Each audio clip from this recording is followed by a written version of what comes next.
নমস্কাৰ মৰমৰ ছাত্ৰ ছাত্ৰীসকল তোমালোক সকলোকে মাই ইংলিছ জ্ঞানৰ ৩৭ নং পাঠলৈ স্বাগতম জনাইছো ছাত্ৰ ছাত্ৰীসকল যোৱা পাঠত আমি কিছুমান প্ৰিপজিশন যেনে বাইৰ ব্যৱহাৰৰ বিষয়ে আলোচনা কৰিছিল ডিউৰিঙৰ ব্যৱহাৰৰ বিষয়ে আলোচনা কৰিছিল এক্সেপ্টৰ ব্যৱহাৰৰ বিষয়ে আলোচনা কৰিছিল ফৰৰ ব্যৱহাৰৰ বিষয়ে আলোচনা কৰিছিল ফ্ৰমৰ ব্যৱহাৰৰ বিষয়ে আলোচনা কৰিছিল ইনৰ ব্যৱহাৰৰ বিষয়ে আলোচনা কৰিছিল ইনটোৰ ব্যৱহাৰৰ বিষয়ে আলোচনা কৰিছিল আৰু তাৰ লগতে ইনসাইডৰ ব্যৱহাৰৰ বিষয়ে আলোচনা কৰিছিল আজিৰ পাঠত আমি আন কিছুমান প্ৰিপজিশনৰ ব্যৱহাৰৰ বিষয়ে আলোচনা কৰিম তেনেহলে ছাত্ৰ ছাত্ৰীসকল আমি আমাৰ মূল পাঠলৈ আগবাঢ়িছো অফৰ ব্যৱহাৰ কাৰোবাৰ বিষয়ে বা কোনো বস্তুৰ বিষয়ে কিবা ইনফৰমেশন বা তথ্য দিবলৈ আমি অফ নামৰ প্ৰিপজিশনটো ব্যৱহাৰ কৰো for example give him a glass of water He is the manager of the company. অৰ্থাৎ ইয়াৰে প্ৰতিটো সেন্টেন্সতে কাৰোবাৰ বিষয়ে বা কোনো বস্তুৰ বিষয়ে কিবা ইনফৰমেশন দিয়া হৈছে আৰু হেয়ে ইয়াতে অফ নামৰ প্ৰিপজিশনটো ব্যৱহাৰ হৈছে তোমালোকে এটা টেষ্টলৈ মন কৰিবা choose the correct option She is the owner this restaurant অৰ্থাৎ ইয়াতে মাজত খালি ঠাই আছে আৰু তলত তিনিটা অপচন দিয়া আছে 2 of 4 আমি ইয়াৰে শুদ্ধ অপচনটো বিচাৰি উলিয়াব লাগে যেহেতু আমি ইতিমধ্যে পালো যে অফৰ ব্যৱহাৰটো সাধাৰণতে কাৰোবাৰ বিষয়ে বা কোনো বস্তুৰ বিষয়ে কোনো তথ্য দিয়াৰ কাৰণে ব্যৱহাৰ হয় গতিকে এই ক্ষেত্ৰত এই সেন্টেন্সটো she is the owner this restaurant তাই এই ৰেষ্টুৰেণ্টখনৰ ওনাৰ অৰ্থাৎ তাইৰ বিষয়ে কিবা এটা ইনফৰমেশন বা তথ্য দিয়া হৈছে গতিকে ইয়াতে অফ নামৰ প্ৰিপজিশনটো ব্যৱহাৰ হ'ব তেনেহলে ইয়াৰ বি নং অপচনটো শুদ্ধ এইবাৰ আমি অফৰ ব্যৱহাৰৰ বিষয়ে আলোচনা কৰিম যেহেতু ইয়াৰ আগৰ অফটো আমি পাইছিলো OF আৰু এই অফটো হৈছে OFF অৰ্থাৎ অফৰ ব্যৱহাৰৰ বিষয়ে আমি আলোচনা কৰিম কোনো অবজেক্ট এটাৰ পৰা সাবজেক্টটো বিচ্ছিন্ন হোৱা বুজাবলৈ অফ নামৰ প্ৰিপজিশনটো ব্যৱহাৰ কৰা হয় for example the monkey jumped off the tree বান্দৰটোৱে গছৰ পৰা জঁপিয়াইছিল অৰ্থাৎ বান্দৰটো যেতিয়া গছৰ পৰা জঁপিয়াইছিল তেতিয়া সেই গছডালৰ লগত যেটো সংযোগ আছিল সেইটো বিচ্ছিন্ন হৈ গৈছে আৰু হেয়ে ইয়াতে এই বিচ্ছিন্ন হোৱা এনেকুৱা ধৰণৰ অৰ্থ বুজোৱাৰ কাৰণে আমি অফ নামৰ প্ৰিপজিশনটো ব্যৱহাৰ কৰিছো move the cup off the table কাপটো টেবুলৰ পৰা আঁতৰাই দিয়া অৰ্থাৎ ইয়াতে আমি যদি এই কাপটো টেবুলৰ পৰা আঁতৰাই দিওঁ তেনেহলে কাপ আৰু টেবুলৰ মাজত যেটো সংযোগ আছিল সেইটো বিচ্ছিন্ন হৈ যাব আৰু হেয়ে এই বিচ্ছিন্ন হোৱা এনেকুৱা ধৰণৰ অৰ্থ প্ৰকাশৰ কাৰণে আমি অফ নামৰ প্ৰিপজিশনটো ব্যৱহাৰ কৰিছো তোমালোকে এটা টেষ্টলৈ মন কৰিবা choose the correct option They cut a branch that's the tree আৰু ইয়াতে চাৰিটা অপচন দিয়া আছে 2 off out এতিয়া তোমালোকে ইয়াৰে শুদ্ধ অপচনটো বিচাৰি উলিয়াব লাগে যেহেতু আমি ইতিমধ্যে পাইছো যে সাবজেক্টৰ পৰা কোনো এটা অবজেক্ট বিচ্ছিন্ন হোৱা বুজাবলৈ আমি অফ নামৰ প্ৰিপজিশনটো ব্যৱহাৰ কৰো ঠিক তেনেকৈ এই সেন্টেন্সটোত they cut a branch that's the tree তেওঁলোকে গছডালৰ এটা ডাল কাটিছে অৰ্থাৎ ডালটো যেতিয়া কাটিছে সেই ডালটো গছডালৰ পৰা সংযোগ বিচ্ছিন্ন হৈ গৈছে আৰু এনেকুৱা ধৰণৰ অৰ্থ বুজাবলৈ আমি এই অফ নামৰ প্ৰিপজিশনটো ব্যৱহাৰ কৰিম তেনেহলে ইয়াৰে সি নং অপচনটো শুদ্ধ কোনো বাহনৰ পৰা নমাৰ ক্ষেত্ৰত গেট অফ ব্যৱহাৰ হয় অৰ্থাৎ কোনো বাহনৰ পৰা নমা এনেকুৱা ধৰণৰ যদি অৰ্থ প্ৰকাশ কৰিব লগা হয় তেনেহলে আমি গেট অফ নামৰ প্ৰিপজিশনটো ব্যৱহাৰ কৰিম for example he got off the bus তেওঁ বাছখনৰ পৰা নামিছিল তোমালোকে এই টেষ্টলৈ মন কৰিবা choose the correct option don't gate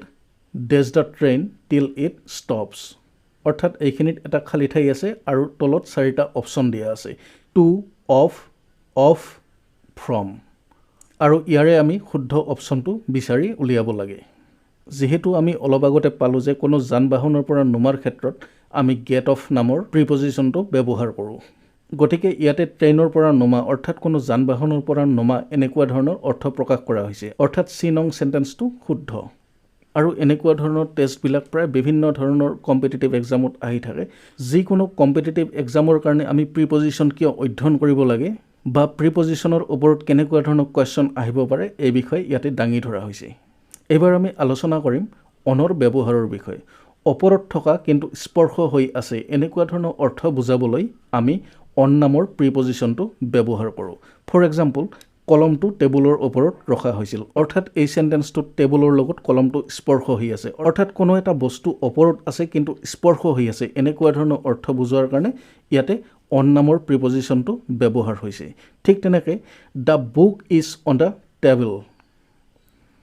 কিতাপখন টেবুলৰ ওপৰত আছে অৰ্থাৎ কিতাপখন টেবুলৰ লগত স্পৰ্শ হৈ আছে আৰু এনেকুৱা ধৰণৰ অৰ্থ বুজোৱাৰ কাৰণে অন নামৰ প্ৰিপজিশনটো ব্যৱহাৰ হৈছে তোমালোকে এই টেষ্টলৈ মন কৰিবা চুজ দ্য কাৰেক্ট অপশ্যন অৰ্থাৎ ইয়াতে চাৰিটা অপশ্যন দিয়া আছে আৰু ইয়াৰে শুদ্ধ অপশ্যনটো আমি বাছি উলিয়াব লাগে he is sitting dash the chair ইয়াতে চাৰিটা অপশ্যন আছে ইন অভাৰ এট অন ইয়াৰে শুদ্ধ অপশ্যনটো আমি বাছি উলিয়াব লাগে এই সেন্টেন্সটোৰ অৰ্থটো হৈছে he is sitting dash the chair অৰ্থাৎ তেওঁ চেয়াৰখনত বহি আছে আৰু চেয়াৰখনত বহি থাকিলে আমাৰ শৰীৰটো তাৰ লগত স্পৰ্শ হৈ থকা এনেকুৱা ধৰণৰ অৰ্থ বুজোৱা হয় আৰু এই ক্ষেত্ৰত আমি অন নামৰ প্ৰিপজিশনটো ব্যৱহাৰ কৰিম আৰু ইয়াৰে ডি নং অপশ্যনটো শুদ্ধ বাৰ আৰু তাৰিখৰ ক্ষেত্ৰত অন ব্যৱহাৰ হয় যিকোনো বাৰ বা তাৰিখৰ ক্ষেত্ৰত আমি সদায় অন নামৰ প্ৰিপজিশনটো ব্যৱহাৰ কৰিম for example republic day is celebrated on 26th January গণতন্ত্ৰ দিৱস 26 জানুৱাৰীত উদযাপন কৰা হয় অৰ্থাৎ ইয়াতে 26 জানুৱাৰী ই এটা তাৰিখৰ কথা বুজাইছে আৰু সেই তাৰিখৰ আগত আমি অন নামৰ প্ৰিপজিশনটো ব্যৱহাৰ কৰিছোঁ they will go' to Delhi on Saturday তেওঁলোকে শনিবাৰে দিল্লীলৈ যাব অৰ্থাৎ ইয়াতে স্যাটাৰডে এটা কোনো বাৰৰ কথা উল্লেখ কৰা আছে আৰু সেয়ে তাৰ আগত আমি অন নামৰ প্ৰিপজিশনটো ব্যৱহাৰ কৰিছোঁ এতিয়া তোমালোকে এই টেষ্টলৈ মন কৰিবা choose the correct option I will come this Monday ইয়াতে তোমালোকে এড দিবা নে ইন দিবা নে অন দিবা নে বথ এ এন বি দিবা যেহেতু আমি ইতিমধ্যে গম পালোঁ যে কোনো বাৰ বা তাৰিখৰ আগত সদায় অন নামৰ প্ৰিপজিশনটো ব্যৱহাৰ হয় আৰু এই ক্ষেত্ৰত যেহেতু মানডে এটা বাৰৰ কথা উল্লেখ আছে আৰু সেয়ে ইয়াতে অন নামৰ প্ৰিপজিশনটো ব্যৱহাৰ হ'ব অৰ্থাৎ চি নং অপশ্যনটো ইয়াতে শুদ্ধ এইবাৰ আমি আলোচনা কৰিম অভাৰৰ ব্যৱহাৰৰ বিষয়ে স্পৰ্শ নকৰাকৈ ওপৰত থকা বা ওপৰেৰে যোৱা বুজাবলৈ অভাৰ নামৰ প্ৰিপজিশনটো ব্যৱহাৰ হয় অৰ্থাৎ স্পৰ্শ নকৰাকৈ যদি ওপৰত কিবা এটা থাকে বা ওপৰেৰে কিবা এটা যায় তেনেহ'লে আমি তাত অভাৰ নামৰ প্ৰিপজিশনটো ব্যৱহাৰ কৰিম for example the boy jumped over the rope ল'ৰাজনে ৰছীডালৰ ওপৰেৰে জঁপিয়াইছিল অৰ্থাৎ ল'ৰাজনে যেতিয়া ৰছীডালৰ ওপৰেৰে জঁপিয়াইছিল ৰছীত স্পৰ্শ হোৱা নাছিল অৰ্থাৎ ওপৰেৰে পাৰ হৈ গৈছিল এনেকুৱা ধৰণৰ অৰ্থ বুজাইছে আৰু সেয়ে ইয়াতে অভাৰ নামৰ প্ৰিপজিশনটো ব্যৱহাৰ হৈছে there is a roof over our head আমাৰ মূৰৰ ওপৰত এখন ছাল আছে অৰ্থাৎ এই ছালখন যে আমাৰ মূৰৰ ওপৰত আছে এইখন আমাৰ মূৰত স্পৰ্শ হৈ থকা নাই আৰু স্পৰ্শ নোহোৱাকৈ ওপৰত থকা বাবে ইয়াতে আমি অভাৰ নামৰ প্ৰিপজিশনটো ব্যৱহাৰ কৰিছোঁ there is a bridge over the river নদীখনৰ ওপৰত এখন দলং আছে অৰ্থাৎ নদীখনৰ ওপৰত যে দলংখন আছে সেই দলংখনততো নদীৰ পানীবিলাক স্পৰ্শ হৈ থকা নাই ওপৰতহে আছে আৰু এনেকুৱা ধৰণৰ অৰ্থ বুজোৱাৰ কাৰণে অভাৰ নামৰ প্ৰিপজিশনটো ব্যৱহাৰ হৈছে তোমালোকে এই টেষ্টলৈ মন কৰিবা choose the correct option birds R flying days the tree চৰাইবিলাক গছডালৰ ওপৰেৰে উৰি আছে ইয়াতে তোমালোকে অন ব্যৱহাৰ কৰিবা নে অভাৰ ব্যৱহাৰ কৰিবা নে এবভ ব্যৱহাৰ কৰিবা নে নন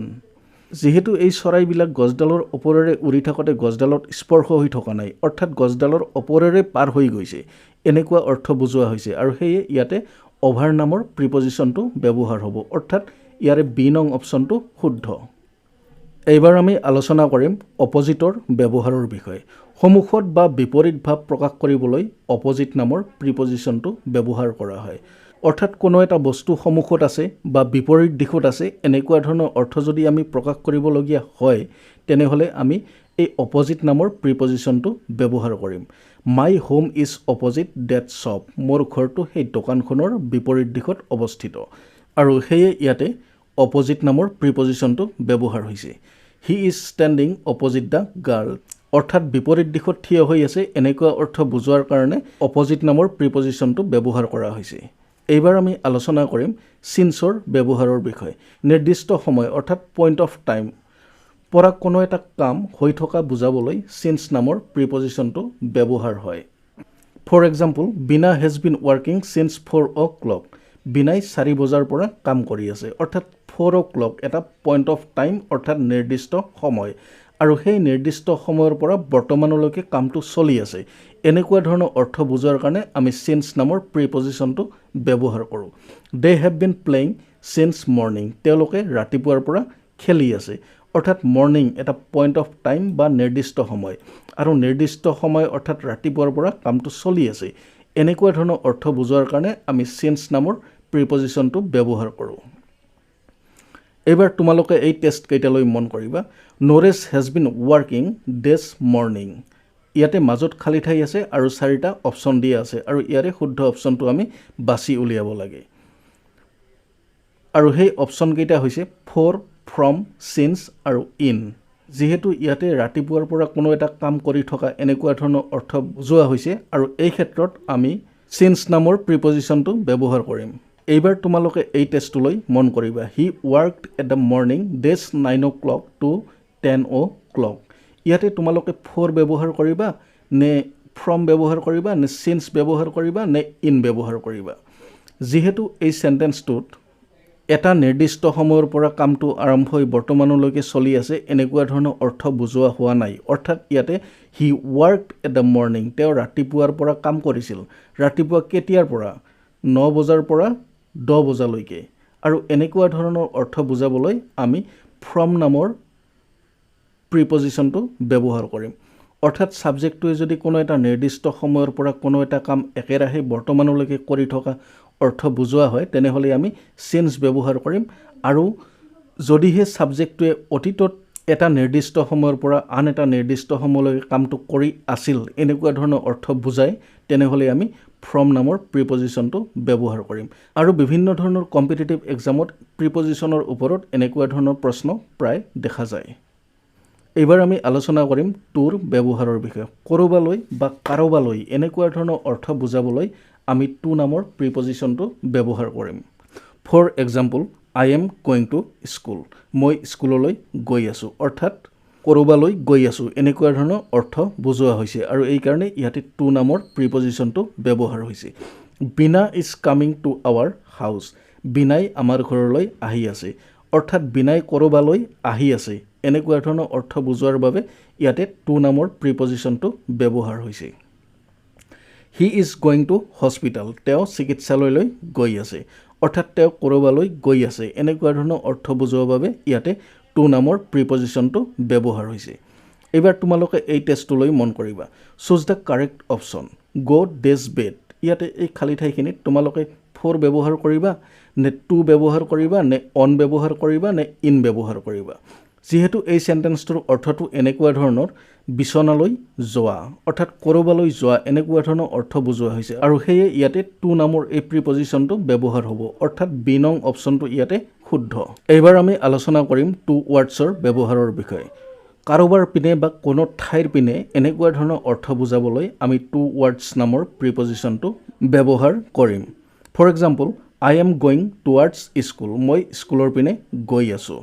অৰ্থাৎ মই স্কুললৈ যোৱা নাই স্কুলৰ পিনে হয়তো আন কোনো ঠাইত গৈ আছোঁ বিনা ইজ কামিং টুৱাৰ্ডছ স্কুল বিনাই স্কুলৰ পিনে আহি আছে অৰ্থাৎ বিনাই স্কুলত নাহিবও পাৰে স্কুলৰ আশে পাশে আন কোনো ঠাইত আহিব পাৰে আৰু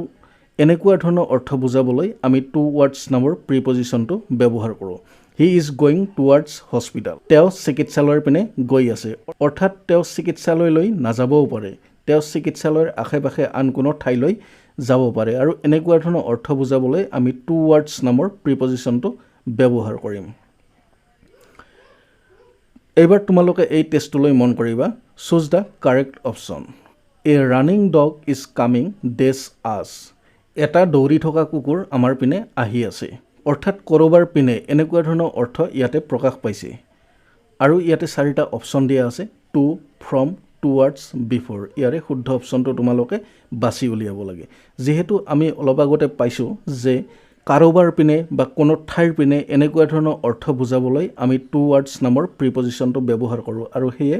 ইয়াতে টু ৱৰ্ডছ নামৰ প্ৰিপজিশ্যনটো আমি এই খালী ঠাইখিনিত ব্যৱহাৰ কৰিম অৰ্থাৎ চি নং অপশ্যনটো শুদ্ধ এইবাৰ আমি আলোচনা কৰিম আণ্ডাৰৰ ব্যৱহাৰৰ বিষয়ে স্পৰ্শ নকৰাকৈ তলত থকা বুজাবলৈ আমি আণ্ডাৰ নামৰ প্ৰিপজিশ্যনটো ব্যৱহাৰ কৰোঁ অৰ্থাৎ কোনো এটা বস্তুৰ তলত আন কোনো এটা বস্তু আছে কিন্তু স্পৰ্শ হৈ থকা নাই এনেকুৱা ধৰণৰ অৰ্থ বুজোৱাৰ বাবে আমি আণ্ডাৰ নামৰ প্ৰিপজিশ্যনটো ব্যৱহাৰ কৰিব পাৰোঁ for example the cat is under the bed মেকুৰীটো বিচনাৰ তলত আছে অৰ্থাৎ মেকুৰীটো যেতিয়া বিচনাৰ তলত থাকিব তেতিয়া সেই মেকুৰীটো বিচনাৰ লগত স্পৰ্শ হৈ নাথাকে অৰ্থাৎ স্পৰ্শ নোহোৱাকৈ তলত থাকে আৰু এনেকুৱা ধৰণৰ অৰ্থ বুজোৱাৰ বাবে আমি আণ্ডাৰ নামৰ প্ৰিপজিশ্যনটো ব্যৱহাৰ কৰোঁ the man is sitting under the tree মানুহজন গছৰ তলত বহি আছে অৰ্থাৎ এই মানুহজন যে গছৰ তলত বহি আছে সেই গছৰ ডাল পাতবিলাক মানুহজনৰ গাত লাগি আছে নেকি নিশ্চয় লাগি নাথাকিব আৰু স্পৰ্শ নোহোৱাকৈ তলত থকা এনেকুৱা ধৰণৰ অৰ্থ বুজোৱাৰ বাবে ইয়াতে আণ্ডাৰ নামৰ প্ৰিপজিশ্যনটো ব্যৱহাৰ কৰা হয় তোমালোকে এই টেষ্টটোলৈ মন কৰিবা he found the box dash the table তেওঁ বাকচটো টেবুলৰ তলত পাইছিল অৰ্থাৎ বাকচটো যেতিয়া টেবুলৰ তলত আছিল তেতিয়া টেবুলৰ লগত স্পৰ্শ হৈ আছিল নেকি নিশ্চয় নাছিল আৰু তেনেকুৱা ধৰণৰ অৰ্থ বুজোৱাৰ বাবে আমি ইয়াতে আণ্ডাৰ নামৰ প্ৰিপজিশ্যনটো ব্যৱহাৰ কৰিম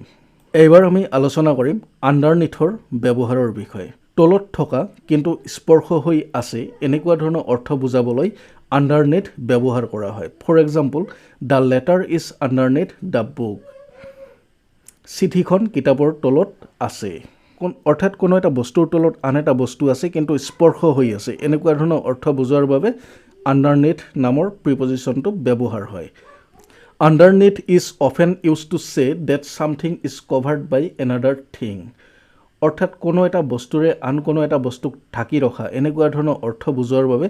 আণ্ডাৰনেথ নামৰ প্ৰিপজিশ্যনটো ব্যৱহাৰ হয় তোমালোকে এই টেষ্টটোলৈ মন কৰিবা choose the correct option I found the কি ডেজ দ্য মেট মই চাবিটো মেটখনৰ তলত পাইছিলোঁ আৰু ইয়াতে 4টা অপশ্যন দিয়া আছে আণ্ডাৰ বিল' আণ্ডাৰনেথ নান অৰ্থাৎ মেটখনৰ তলত যে চাবিটো আছিল তেতিয়া কিন্তু এই চাবিটো মেটৰ লগত স্পৰ্শ হৈ তলত আছিল আৰু এনেকুৱা ধৰণৰ অৰ্থ বুজোৱাৰ বাবে ইয়াতে আণ্ডাৰনেথ নামৰ প্ৰিপজিশ্যনটো ব্যৱহাৰ হয় আৰু ইয়াৰে চি নং অপশ্যনটো শুদ্ধ তেনেহ'লে ছাত্ৰ ছাত্ৰীসকল আজি আমি অফৰ ব্যৱহাৰৰ বিষয়ে আলোচনা কৰিলোঁ অনৰ ব্যৱহাৰৰ বিষয়ে আলোচনা কৰিলোঁ অভাৰৰ ব্যৱহাৰৰ বিষয়ে আলোচনা কৰিলোঁ অপজিটৰ ব্যৱহাৰৰ বিষয়ে আলোচনা কৰিলোঁ চিন্সৰ ব্যৱহাৰৰ বিষয়ে আলোচনা কৰিলোঁ টুৰ ব্যৱহাৰৰ বিষয়ে আলোচনা কৰিলোঁ টু ৱৰ্ডছৰ ব্যৱহাৰৰ বিষয়ে আলোচনা কৰিলোঁ আণ্ডাৰৰ ব্যৱহাৰৰ বিষয়ে আলোচনা কৰিলোঁ আৰু আণ্ডাৰনিথৰ ব্যৱহাৰৰ বিষয়ে আলোচনা কৰিলোঁ অহা পাঠত আমি কলকেশ্যন উইথ প্ৰিপজিশ্যন এই অংশখিনিৰ বিষয়ে আলোচনা কৰিম তেনেহ'লে ছাত্ৰ ছাত্ৰীসকল আজিৰ পাঠ আমি ইমানতে সামৰণি মাৰিছোঁ ধন্যবাদ